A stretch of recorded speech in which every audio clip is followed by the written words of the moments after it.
Hi everyone, I wanted to make a quick video specifically around education.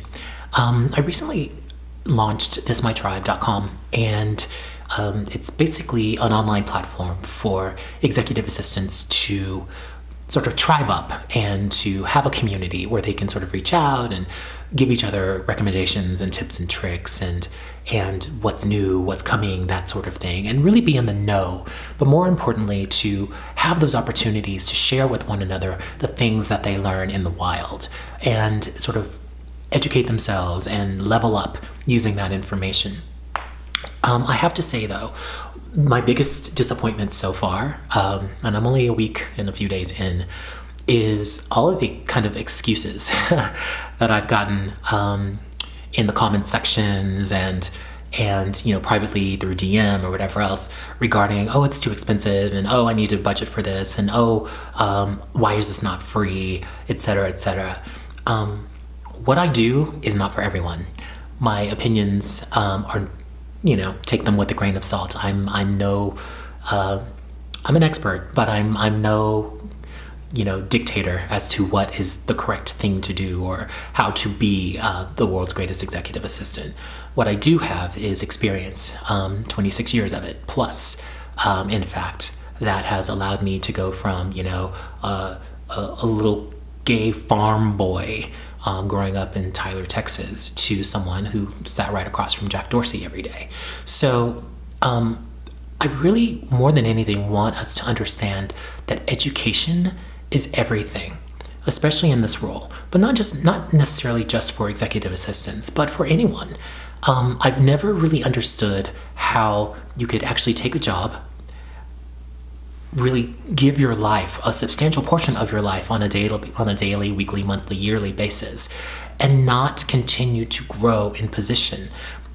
Nothing saddens me more than watching someone who was brilliant when they walked in the door get into a job where they become just so busy that they forget that business changes, needs change. The bar is constantly being reset, yet they still stay in the same position. They still stay at the same company, and they still stay at a level doing the exact same job for years and years and years. And I don't get that. I just don't. I'm sorry. One thing that I've always really just never understood is when companies offer you continuing education budget, that you just leave it on the table. That's antithetical to me. I just don't understand. That's basically free income that you're leaving on the table. So if your company has gone out of their way to budget a certain amount of money for you to actually use that money individually to up your knowledge and find ways to become more productive, find ways to be more relevant in the role that you do, find ways to just improve yourself on a personal basis, but also on a professional basis, that's benefiting the company ultimately, as well as it is for you. So, when I hear complaints about, oh, it's too expensive, or, oh, my company doesn't offer, continuing education, I always say, did you ask? That's the number one thing. A lot of us just accept things at face value, especially around our professional development, based on what wasn't necessarily provided in the employee handbook that you got. That's not how I roll, and that's not when I teach. That's not what I teach. I teach that sometimes you have to ask the question. In fact, you have to ask it as often as you can, and when you get a no, you ask it again a month later, 2 months, 3 months later, until eventually you get a yes. You provide the value behind what it is that you're asking for, and you put it in such a way where it is completely digestible in nice, neat little bite-sized pieces, and especially put forward what the benefit to the company is going to be. Kind of simple. It's hard to say no to someone who says, hey, by taking this class, I will learn, the following things, which I can apply immediately the second I get back on Monday morning. And then over time, I will be able to completely change, a particular metric or help galvanize a team around an idea that I know will be profitable, that will be far more efficient, that will be, something that truly does move the needle. Executives love that. Companies love that. That's the whole reason why they exist, is to make you better, which makes them more profitable, which makes everyone happier in the end. So, miss me with the excuses. I tend to be pretty blunt, so if I offend you, not my intention. But here's the thing: if you don't ask, you will never get. That's just a life lesson. My granny taught me that when I was younger. A closed mouth never gets fed, and I've run with that my entire life, and it's 100% true. And given my background and given where I finally was able to get to as far as an achievement, it's been the best advice I've ever gotten. Education is what made me who I am today. No, I'm not a millionaire. I will be at some point. That's a personal goal.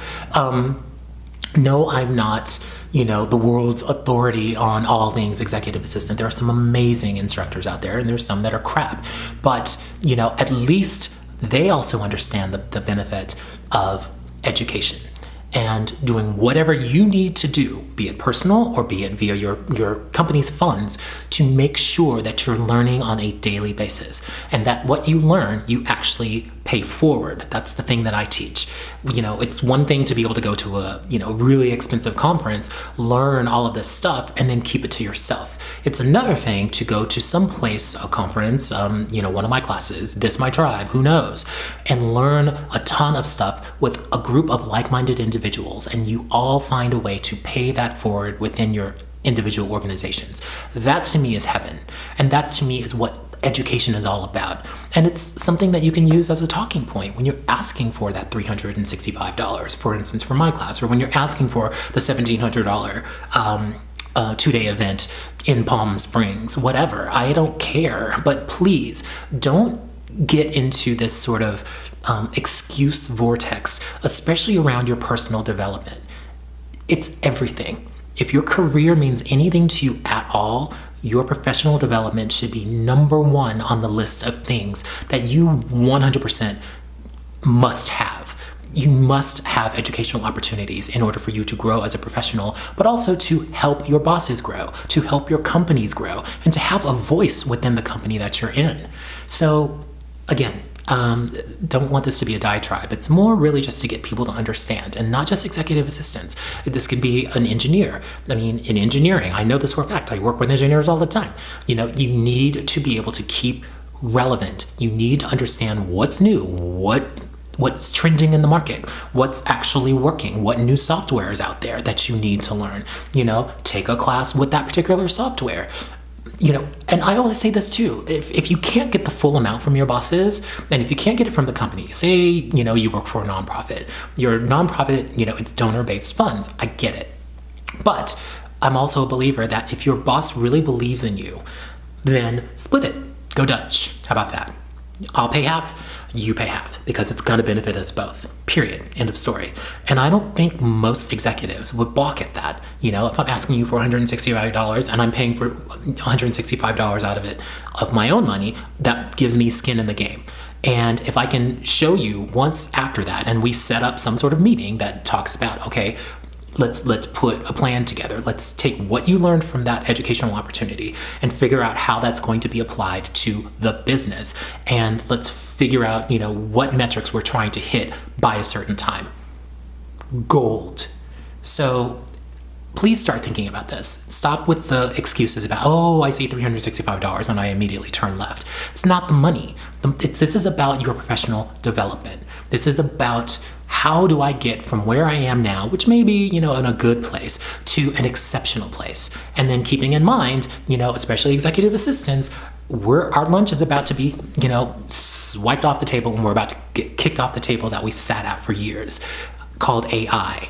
So, I want to know what is coming around the pipe, for instance. So I'm all up in AI classes. I'm all up in all these new startups that are AI based. I want to know exactly how they work, exactly how I would be able to integrate them into my company, and exactly what the benefit of them is, but also to kind of know, what am I going to be giving up in my own role in order for these AI bots to take over? And from that, what does that free time look like that I can then go out and seek other opportunities that will allow me to get even better at what I do, and also move the needle for the company, create, more space in the day for my executives, take tons more off of their plate, and then as a result, level up in my career. So hope that makes sense. Apologies for the diatribe, but please, education is everything. Don't sit on it. And if you have the opportunities, if your company is paying for it, please use those funds. If your company's not paying for it, talk to your boss. Go Dutch. I assure you, they won't balk at that. And, if you still have problems with, getting the money that you need or the opportunity that you need, DM me. I would love to have people in my class. I can't give everything away for free because I'm a small business person. But at the same time, if I can help you in some way, shape, or form, I'm more than happy to do that. But allowing educational opportunities to just sort of float away or excuse them away because they're more expensive than what you're anticipating or whatever excuse that you want to throw, I have no time for. And you're doing yourself a massive disservice by allowing yourself to fall into, like I said, the excuse vortex. People who are full of excuses don't succeed. Keep that in mind. So thank you, and I'll catch you next time.